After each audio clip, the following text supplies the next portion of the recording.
We often get questions about public land ownership. What does that mean exactly? Well, it's when the government, either the state government or the federal government, owns land instead of private individuals. And so how does that affect us?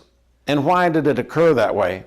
First of all, to get the graphic or the visual demonstration, we put the chart up of the United States, and we see basically the East Coast, West Coast, and you see as you move to the west here on the chart that the lands get more red. The red is federal land ownership, and so you can tell just by this visual demonstration that the federal government owns more land west than it does east. All of the states came into the Union with basically the same agreement, with the same bill text that created them, saying that the federal government will take the land and then it will use the land to build forts or roads or whatever the federal government needed to do, and then it would give the rest of the land back. And so you can see from Texas basically back to the East Coast that most of the land did go to the people. They bought it and they owned small farms or whatever.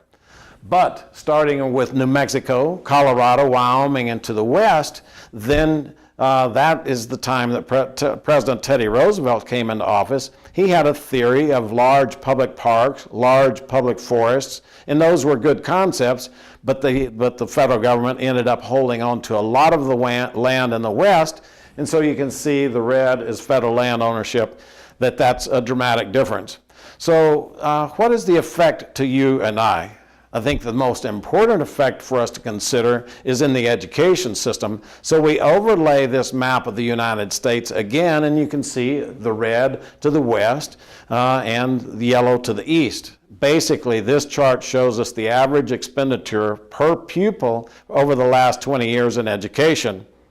You see that the yellow is 60% or most of the time 60% or greater. And the red then is where we have starved education for money. That's because the federal government owns so much land in the West. We don't have as many jobs. We don't have as much revenue potential. We don't have the tax base. People don't make as much in the West as they do in the eastern lands where they've been more populated, because land could be owned by individuals. So this is the dramatic cause and effect of what land ownership by the federal government means and how it plays out in our life.